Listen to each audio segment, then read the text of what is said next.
Ya, silakan nanti dicoba, silakan nanti diamati, dilakukan analisis boleh, diuji boleh. Kalau misalkan ada kesulitan, jangan lupa ketika kita entry pertama di screenshot nanti kalau ada pertanyaan, ada kesulitan ditanyakan.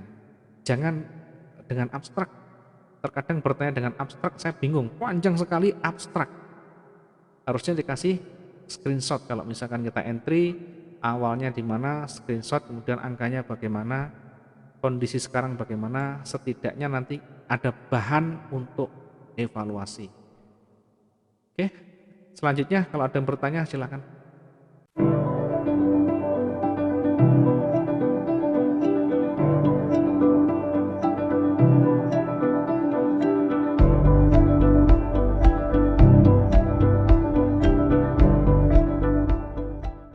Eh, saya buka pertanyaan dari Pak Agus Oh, saya Gumilar. Mas. Nggih, silakan Pak. Mas, Nggih. mau tanya masalah range harian ya, Mas. Nggih. Itu kalau yang pernah panjenengan bilang itu sekitar di 800 sampai 3.000 ya, Mas. Ya. Nah, jadi saya keluar ide begini, Mas. Saya bagi misalkan saya pakai D1 ya. Nggih. D1 kan satu candle kan 1 hari ya, Mas ya. Ya. Berarti itu 1 hari berarti dia akan terjadi sampai 3.000 atau bisa lebih atau gimana gitu, Mas? Ya, oke. Sudah pertanyaannya? Sementara itu aja, Oke. Mas. Baik, saya sampaikan sekitar 1.600 mungkin sekitar 3.000. Ini kondisi normal. Kondisi normal tidak ada news yang berarti. Kemudian sebagai perbandingan untuk agar kita tidak juga nanti terlalu kurang atau kelebihan, maka lihatlah 1 minggu terakhir. Lihatlah di 1 minggu terakhir. Kalau di satu minggu terakhir yang panjang mana? Yang panjang itu diukur dari ujung ke ujungnya. Kalau yang kemarin cuma paling sekitar 2000 sekian. Nah sekarang ini sudah lebih. Nah sekarang kalau kita ukur dari ujung ke ujung sudah 3.300. Sekali lagi tadi sudah saya sampaikan, kalau kita melihat yang lebih panjang sekitar 3.700. Sehingga kalau misalkan saat ini sudah 3.400, 3.000 berapa ini? 200, kalau 3.700 berarti sekitaran ini. Oke, silakan nanti dibuktikan, silakan nanti dilihat. Kalaupun nanti turun terus kuat, paling banter dia akan kembali lagi, ditolak lagi. Seperti mungkin kondisinya akan ditolak seperti ini. Ya tidak masalah turun lagi. Oke. Justru ketika dia turun, posisi sudah 3.700, kita bisa pancing dulu dengan buy sedikit kecil-kecil dulu karena ini tren ini kuat sekali. Ketika tren kuat, kita tidak boleh melawan. Sekali lagi sudah kita sampaikan, ketika tren tidak boleh melawan, kecuali kita mau bermain cepat. Ya tidak ada yang larangan, kapanpun boleh, asalkan kita memahami dan menyadari. Boleh kita manfaatkan begini, ya. Tetapi ketika nanti kuat betul-betul, cepat-cepat segera exit, cepat-cepat segera keluar dari sana, tunggu sampai betul-betul seller itu lemah. Nah ini ketika kita melihat kalau H1 berada di sini, ini perhatikan, ini pun diuji dulu kondisi seperti ini, apakah nanti kuat atau tidak. Setelah ganti candle kita uji. Nah ini adalah area ada penolakan yang kuat di sini, ada support di sana, ya. Tapi tadi saya ukur maksimum di sini di 1823. Silahkan dibuktikan, silahkan nanti diuji apakah di sini atau di atas di sini yang ada penolakan di. Ya begitu Pak, mungkin nanti bisa dilihat di D1 itu tidak selalu di 3.000, tidak selalu di 2.000. Lihat saja yang di 1 minggu terakhir yang terdekat itu yang panjang mana. Ya di situ kira-kira kalau ini sudah panjang.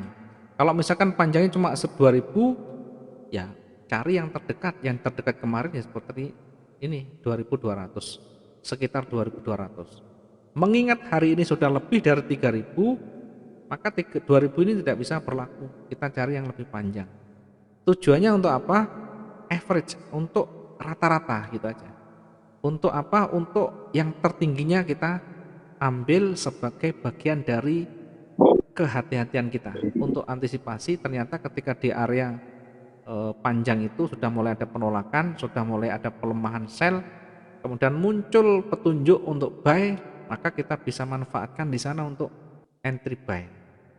Sehingga posisinya bagus ketika entry buy dengan harga yang murah, bergerak sedikit saja kita bisa untung. Berbeda ketika di tengah-tengah tadi. Ya, mudah-mudahan bermanfaat. Pertanyaannya bagus sekali. Selanjutnya mungkin ada Satu lagi lagi yang, boleh Mas? silakan Pak. Silakan Pak. Sebelum kita Nggih Mas, membahas yang lain. nuwun nggih. Nggih. Ada lagi Pak? Monggo Pak. Baik, saya akan coba Ya untuk, satu lagi ya silakan. kalau misalnya kalau di H1 saya bandingkan dengan D1 ya Mas. Berarti itu range itu tadi yang saya ukurkan misalkan 3000, itu di H1 saya tinggal dibagi 24 ya Mas. Ya. Jadi 1 jamnya kurang lebih dia akan terjadi sekian gitu Mas. Ya itu enggak usah per jam, kalau ring itu per hari aja, pakai D1 aja enggak apa-apa. Enggak usah per jam kalau ring, per hari yang lebih jauh ya. Jangan per jam Pak, per hari ambilnya, ringnya per hari. Oke. Ya, Jadi turun Mas. nggih. Jadi kita lihat yang terdekat itu yang sudah mendekati dari runningnya, itu kita jadikan patokan dulu. Kalau ternyata panjang bagaimana? Ya di sini ada tadi titik atau garis support. Kira-kira di support ini bagaimana? Terbentuknya bagaimana? Candle yang terbentuk nanti apakah ada koreksi? Adakah rejeksi yang kuat di sana? Yang terakhir, candle yang terakhir itu nanti perhatikan dampaknya seperti apa? Apakah berpengaruh terhadap tren? Ketika panjang begini, ya berarti kuat sekali. Ya, namun demikian tetap kita waspada di area demand. Ya, ini adalah area-area demand di mana ini rekomendasi untuk buy, area-area buyer. Sangat tidak rekom kalau kita ngambil posisi sell, ya. Walaupun kuat trennya, lebih baik kita menunggu petunjuk selanjutnya. Selanjutnya akan saya bahas di pertanyaan dari Pak Tatang. Oh belum, masih ada lagi deh. Pak Agus Hendra. Apakah keputusan untuk menentukan sell pada candlestick doji setelah usai doji langsung ambil posisi sell atau menunggu konfirmasi selanjutnya? Ya, jadi tadi sudah saya sampaikan Pak Agus Hendra, ketika ada doji maka dilihat sebelumnya adakah yang memperkuat. Doji sendirian tidak bisa berfungsi dengan baik tanpa ada penguatan, tanpa ada pendukungnya, bahasa saya. Contoh begini, ini ada doji, ya, tetapi sebelum doji ini banyak ada penolakan dulu, ada penolakan. Artinya ada buyer muncul di sana. Maka ini menjadi petunjuk ketika pertama ini muncul, ya, ketika ini pertama ini ada penolakan berarti sudah ada buyer. Satu poin, satu petunjuk kita simpan. Berikutnya setelah ini ganti candle, kita perhatikan, kita amati, karena ini belum ada petunjuk. Meskipun turun kuat, tetapi ada penolakan buyer. Maka kita tunggu sampai pelemahan, buyer itu mulai lemah. Bagaimana kita bisa membaca lemah? Dari penolakan. Dari penolakan dari bawah ke atas dan membentuk doji.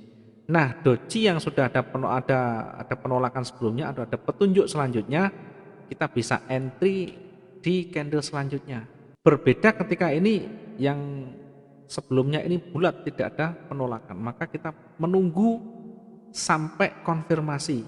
Ya, kalau ini doji di bawah berarti tunggu sampai hijau ini selesai baru di candle ini sebagai titik entry-nya. Hijau ini sebagai konfirmatornya jika sebelum doji tidak ada tanda-tanda atau petunjuk buyer. Tapi kalau sudah ada mulai petunjuk buyer doji, maka di sini kita bisa ambil posisi buy. Lebih baik lagi ketika doji terbentuk, ya kita menunggu biarkan dia turun sekuatnya dulu sampai dia lemah. Lemahnya itu ketika ditolak oleh buyer dan membentuk satu ekor di bawah. Kalau ekor sudah mulai terbentuk, dan body hijau sudah mulai tebal, perhatikan waktunya. Kalau di menit-menit awal maka tunggu dulu. Ya, kalau di menit awal adalah 5 sampai 10 menit ini biasanya masa atau candle-candle yang sering mengacau atau nipu. Maka kita tunggu candle lebih stabil, bisa 30 menit lebih atau misalkan 15 menit sudah mulai stabil, boleh. Contoh misalkan 20 menit ini sudah mulai tebal ya. Kita lihat, perhatikan geraknya. Dia turun, naik lagi, makin lama ketebalannya makin kuat hijaunya. Maka kita bisa ambil di tengah pun tidak masalah. Kita sudah yakin sebenarnya sudah ada penolakan begini dan yakin ada 2 penolakan ditambah penolakan selanjutnya di candle running hijau, kemudian terbukti tebal, bayarnya sudah mulai tebal, kita boleh masuk di sana. Ya, itu cara kita mensiasati. Kalau kita tidak ada petunjuk, maka tunggu sampai selesai candlenya, konfirmasi hijaunya, baru candle selanjutnya. Selanjutnya pertanyaan dari Pak Khairul ya. Tiba-tiba adunya tidak kedengaran ini. Oke, siap. Pak Tatang, contoh kita pakai time frame H1, bagaimana kita bisa tahu candle yang sudah running sudah berapa lama? Ini kalau di Android, terima kasih. Kita lihat jam di sistemnya Pak. Di HP itu ada sistemnya, ada jamnya. Ya, di HP itu jamnya ada. Jadi kita lihat jam di HP itu di atas atau di bawahnya atau di luarnya selalu ada jamnya. Ya, di HP selalu ada jam, sistemnya sudah ada. Di komputer juga ada, di laptop ada semuanya. Jadi candle itu masih running berapa lama, di situ ada. Kemudian kalau boleh ulang contoh candle stick tipe doji dan hammer, apakah di situ bias OP baik sell atau buy? Ya, contoh candle tipe doji dan hammer. Sama-sama sebenarnya doji dan hammer ini sama-sama pola candle pembalikan. Doji maupun hammer sama-sama pola pembalikan. Yang paling akurat tentu pola candle ini yang berada di area resisten maupun support. Kalau doji boleh di atas, boleh di bawah area support. Kalau hammer selalu berada di tren turun. Yang membedakan apa? Yang membedakan ukuran bodinya saja. Ya, kalau body hammer itu kecil. Kalau body doji itu kecil, kalau hammer lebih besar. Sama-sama berada di ujung tren atau di area support. Kalau di hammer, kalau di doji boleh support resisten boleh. Oke, saya kasih contoh tadi yang hammer tadi. Yang hammer ini intinya hampir sama dengan doji, bedanya hanya di bentuknya saja. Nah, ini termasuk hammer. Ini termasuk jenis hammer. Jadi jenis hammer itu ada palunya, ada tangkainya. Oke, ada palu, ada tangkai.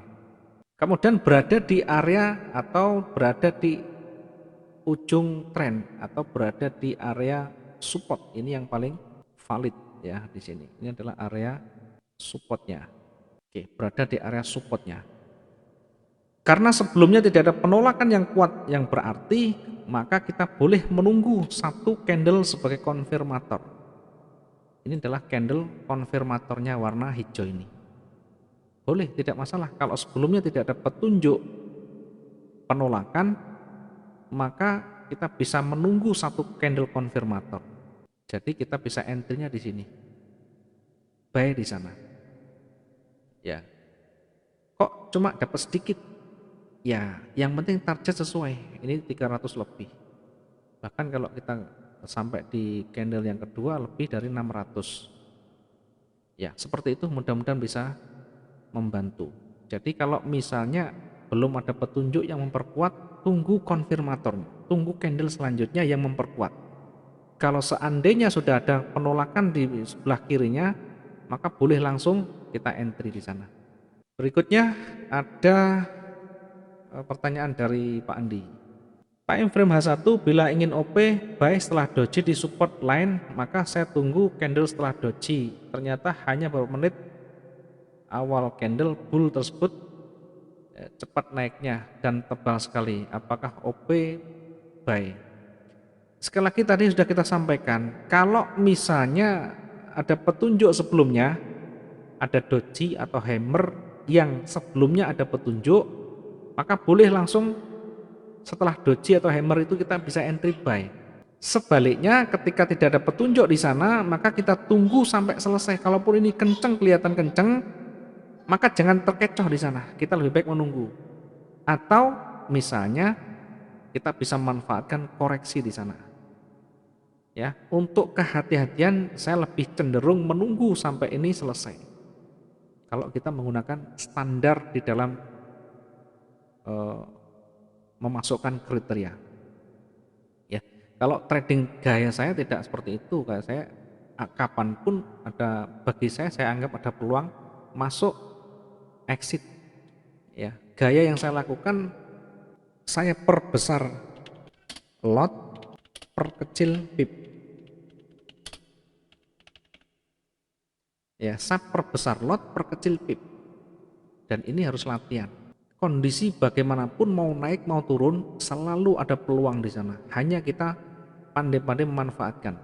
Yang tentu yang probabilitasnya lebih besar.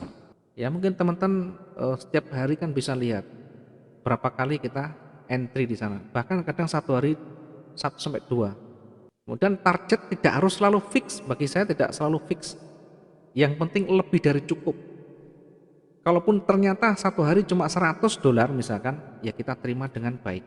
Kalau ternyata misalkan sehari bisa lebih dari 1.000, anggap saja itu bonus karena tidak bisa setiap hari begitu. Intinya di sana. Jadi intinya trading itu yang penting bisa profit dengan konsisten dalam jangka panjang. Usahakan mempertahankan konsisten di dalam profit, itu yang paling susah. Dengan cara apa? Dengan cara banyak mencoba latihan. Mencoba latihan menganalisis yang kita sampaikan itu, praktekkan. Ada kesulitan nanti tanyakan. Kemudian kalau latihan juga jangan selalu yang standar, buat yang lebih menantang, buat yang lebih ibaratnya lebih keras lagi sehingga kita nanti lebih terbentuk. Latihan jangan cemen-cemen. Kalau latihan cemen-cemen lot kecil-kecil, ya kita tidak selesai-selesai nanti. Di trading ini berisiko tinggi. Semua transaksi kita ibaratnya pertaruhannya besar. Maka ketika taruhannya besar, resikonya besar, jangan tanggung-tanggung. Ya, mudah-mudahan nanti bisa menjadi bahan pertimbangan juga. Kalau saya perbesar lot. Misalkan saya butuh ini, ketika ini sudah saya yakin mau naik. Nah, saya ketika naik harus menunggu posisi. Ini tidak boleh ya, misalkan begini naik begini, ya, ini tidak boleh serta-merta kita bisa entry buy di posisi yang tebal begini. Ujung tebal begini tidak boleh kita ambil posisi buy. Karena harganya terlalu tinggi, tidak ada koreksi. Yang lebih bagus ketika naik kuat, tunggu sampai dia ada koreksi. Ada koreksi itu begini. Nah, ini ada koreksi namanya. Sementara kita lihat waktunya, dia sudah mulai jam-jam stabil. Artinya menit-menit stabil itu 30 menit ke atas. 45 menit, 50 menit, ini kelihatan tebal, masih tebal kuat. Maka ketika kurang beberapa menit, sangat kecil kemungkinan yang tebal begini jadi habis. Kecil kemungkinan, yang ada pasti sedikit saja berkurangnya. Maka ketika ini turun begini, nah baru kita manfaatkan buy di sana. Ya, artinya tidak melawan arah, tidak melawan arus besarnya, tetapi kita mendapatkan harga yang lebih murah. Ya, nanti begitu naik sedikit saja kita masih dapat. Karena perbesar lot, pipnya diperkecil, maka tidak perlu kita harus sampai di atas mendapatkan profit yang lebih. Bahkan naik sedikit saja sudah lebih dari cukup. Kenapa? Karena lotnya diperbesar, pipnya kita perkecil. Semakin perkecil pipnya, ya tentu perolehan akan semakin cepat kita, tidak perlu lama-lama. Berbeda kalau lotnya kecil-kecil, misalnya 0,01. Ya, untuk mendapatkan 10 pip ya, untuk mendapatkan $10 ini sangat lama sekali kalau kita hanya menunggu satu kali transaksi. Bahkan sebelum nanti mencapai angka atau mencapai ini 1000 pip bisa turun kembali. Ya, itu bedanya kalau kita menggunakan lot kecil kemudian pip besar. Karena kalau lot kecil ini kalau tidak pip besar kita tidak dapat untung banyak. Sementara pergerakan belum tentu panjang, belum tentu besar. Bisa saja bergerak sedikit koreksi turun kembali. Nah, itu yang dikhawatirkan. Ya, mudah-mudahan bermanfaat. Kira-kira ada enggak pertanyaan lagi nih ya? Oke. Sudah cukup? Mudah-mudahan bisa bermanfaat. Silakan nanti dipraktekkan. Kalau ada kesulitan ditanyakan. Jangan lupa ada record, ada rekaman yang sudah kita sampaikan di channel. Nanti kalau ada kesulitan, link sudah saya sampaikan di grup berurutan. Jadi hari pertama, kedua, tiga dan seterusnya sudah ada semuanya, sehingga terstruktur, sehingga tinggal mengikuti saja. Termasuk untuk kelas pada minggu ini, kalau ada yang terlambat, kalau ada yang mungkin sinyal yang tidak terjangkau di sana, nanti bisa diikuti di offline-nya. Terima kasih teman-teman, mudah-mudahan sekali lagi bisa mempertahankan profit konsistensinya dalam jangka waktu panjang dan kita berharap semuanya akan berhasil. Selamat malam dan sampai ketemu besok di jam yang sama. Assalamualaikum warahmatullahi wabarakatuh.